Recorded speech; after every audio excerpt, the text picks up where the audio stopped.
आज तक आपने ऐसे लोगों के बारे में सुना होगा जो मौत के मुंह से वापस आए हों, लेकिन आज मैं आपको एक ऐसे इंसान के बारे में बताने जा रहा हूँ जो मौत के मुंह से उसे हराकर वापस आया है। जी हाँ, दरअसल इस शख्स का नाम है हैरिसन और जेगबा ओकेन, और ये पूरी दुनिया का ऐसा इकलौता शख्स है जो समंदर के अंदर 3 दिन सरवाइव कर जिंदा वापस आया है, और वो भी अकेले, और वो भी बिना किसी ऑक्सीजन या इक्विपमेंट के। कहते हैं कि अगर कोई इंसान पानी में डूब जाए तो उसके बचने की उम्मीद सिर्फ 0.1% रह जाती है, पर शायद हैरिसन की किस्मत उस पर इस कदर मेहरबान थी कि मौत उसे ढूंढ ही नहीं पाई। नाइजीरिया में रहने वाला हैरिसन एक टगबोट पर बावर्ची की नौकरी करता था। ये टगबोट का काम बड़ी बड़ी शिपों को टो करना या फिर उन्हें कम पानी से निकालने का होता है। 26 मई 2013 वाले दिन टगबोट अपने 12 क्रू मेंबर्स के साथ गल्फ ऑफ गिनी में एक ऑयल टैंकर की मदद करने के लिए रवाना होती है, जिसमें हैरिसन भी मौजूद था। नाइजीरिया के किनारे से 32 किलोमीटर दूर बताई गई लोकेशन पर एक ऑयल टैंकर फंस चुका था, पर शायद आज का दिन उस टगबोट के लिए कहीं से भी नॉर्मल नहीं था। इस वक्त तक सुबह के 4:30 बज रहे थे और उन्होंने लोकेशन के मुताबिक ऑयल टैंकर को रस्सों की मदद से टो करना शुरू किया। वो आगे बढ़ते ही कि तभी समंदर में से एक खौफनाक लहर उठी और उनकी टगबोट पर आ गिरी, जिसके कारण टगबोट पर बहुत जोर का प्रेशर पड़ा और वो फ्लिप होकर उल्टी हो गई। ये प्रेशर इतना तेज था कि जिन रस्सों से वो उन ऑयल टैंकर को खींच रहे थे उसके हुक्स भी टूट गए और बोट शिप से अलग होकर पानी में डूबने लगी। और जैसा कि इस सिचुएशन में होता है, अंदर मौजूद 12 क्रू मेंबर्स में अफरा तफरी मच गई और ज़्यादातर क्रू मेंबर्स अपने अपने कैबिन के अंदर थे, और बदकिस्मती से उनके कैबिन लॉक्ड थे। क्योंकि इस एरिया में पायरेट्स का काफ़ी खतरा रहता है, इसलिए उन्होंने अपने कैबिन पहले से ही लॉक कर लिए थे। कैबिन को लॉक करने से शायद वो पायरेट्स को तो अंदर आने से रोक सकते थे, लेकिन समंदर के पानी को नहीं।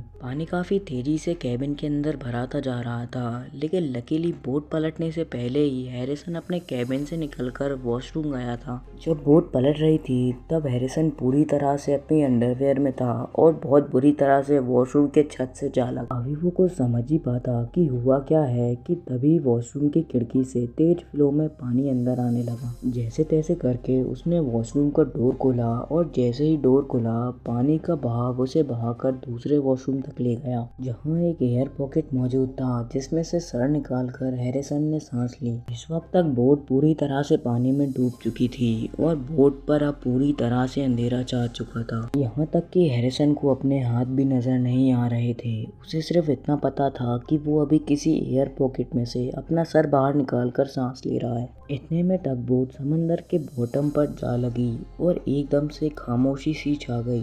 टगबोट समंदर में 30 मीटर या फिर पूरे 100 फीट तक अंदर जा चुका था। हैरिसन, जिसे तैरने का भी बिल्कुल भी एक्सपीरियंस नहीं था, वो सिर्फ एक अंडरवेयर में उस ठंडे पानी और काले अंधेरे के बीच बिल्कुल अकेला बैठा हुआ था।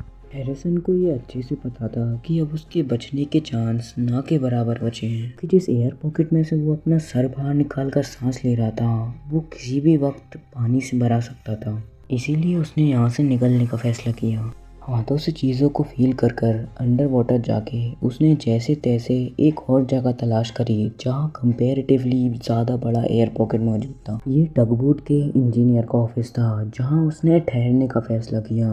ना ही उसके पास कुछ खाने को था और ना ही कुछ पीने को, और ऑक्सीजन सप्लाई बस उतनी जितना उस एयर पॉकेट में ऑक्सीजन मौजूद था। ये एयर पॉकेट सिर्फ 12 मीटर बड़ा था। इतनी कम जगह में आखिर इतना ही ऑक्सीजन होगा जो उसे सिर्फ जिंदा रख पाए। उसके बचने की उम्मीद यहाँ भी बहुत कम ही थी। वो इसी डर में था कि तभी उसे एक आवाज़ सुनाई देती है। ये शार्क्स की आवाज़ थी। उसने पलट के देखा तो नहीं, लेकिन उसे ये पक्का यकीन था कि शार्क्स ने उसके साथियों को खा लिया है। हैरिसन, जो मौत के मुंह से लड़ रहा था, उसने अब अपना दिमाग चलाना शुरू किया। थोड़ा बहुत हाथ पैर मारने पर उसे कुछ कोक के ठहरते हुए कैंस मिले, जिसे पीकर उसने अपने आप को डिहाइड्रेट होने से बचाया। उसके बाद उसे एक तैरता हुआ बेड रेस्ट मिला, जिस पे लेट कर उसने अपने चेस्ट को पानी से बाहर निकाल लिया। अगर थोड़ी देर और वो पानी में रहता तो उसे हाइपोथर्मिया हो जाता। जिसमें शरीर की पूरी हीट निकल जाती है और उससे इंसान की मौत भी हो सकती है। वो डिहाइड्रेशन और हाइपोथर्मिया से तो बच गया था, लेकिन उसके सामने अभी भी एक सबसे बड़ी मुसीबत थी, ऑक्सीजन। क्योंकि उस एयर पॉकेट में सिर्फ इतना ही ऑक्सीजन मौजूद था कि वो उससे सिर्फ 60 घंटों तक सरवाइव कर सके। हैरिसन समंदर के 100 फीट अंदर उस टगबोट के एक छोटे से एयर पॉकेट में सिर्फ अपनी मौत का इंतजार कर रहा था। अपनी जिंदगी के सबसे बुरे दिन बिताने के बाद उस एयर पॉकेट में सिर्फ कुछ ही घंटों का ऑक्सीजन बचा हुआ था। हैरिसन मौत के काफी ज्यादा नजदीक पहुंच चुका था कि तभी उसे एक आवाज सुनाई देती है, नॉक नॉक की आवाज। दरअसल ऑयल टैंकर के क्रू ने डाइवर्स की एक टीम भेजी थी लाशें ढूंढने के लिए, लेकिन उन लोगों को इस बात का ज़रा सा भी अंदाज़ा नहीं था कि समंदर के अंदर पूरे 2 दिन के बाद भी कोई जिंदा बचा हुआ है। इतने में उसे पानी के अंदर से एक लाइट आती हुई दिखी। एक रेस्क्यू ड्राइवर को पानी से बाहर आता देख हैरिसन की खुशी का ठिकाना ही नहीं था। ड्राइवर का कहना था कि हैरिसन मौत से सिर्फ कुछ ही मिनट दूर था और उसकी बॉडी इतनी एग्जॉस्ट हो चुकी थी कि वो अपनी आंखें भी नहीं खोल पा रहा था। ड्राइवर्स ने उसको ऑक्सीजन मास्क पहनाया और उसकी बॉडी का टेम्परेचर नॉर्मल करने की कोशिश करी। हैरिसन को तुरंत पानी से बाहर नहीं निकाला गया क्योंकि सडन प्रेशर चेंज के कारण उसका हार्ट फेल भी हो सकता था। इसलिए पहले एक डाइविंग बेल मंगाई गई जिसमें हैरिसन को पानी के बाहर निकाला गया। बाहर निकलने के बाद भी उसको इसी डाइविंग बेल में रहना पड़ा क्योंकि इसका प्रेशर धीरे धीरे नॉर्मल किया जा रहा था। पूरे 2 दिनों के बाद हैरिसन बिल्कुल ठीक हो चुका था। जब हैरिसन को होश में लाया गया तो उसने ये कहा कि वो कभी भी समंदर के पास भी नहीं भटकेगा। तो ये तो थी हैरिसन और जेग्बा ओकीन की कहानी। अगर आपको ये वीडियो अच्छी लगी हो तो इस वीडियो को एक लाइक ज़रूर से कर लेना। अगर चैनल पर नए हो तो सब्सक्राइब भी कर लेना।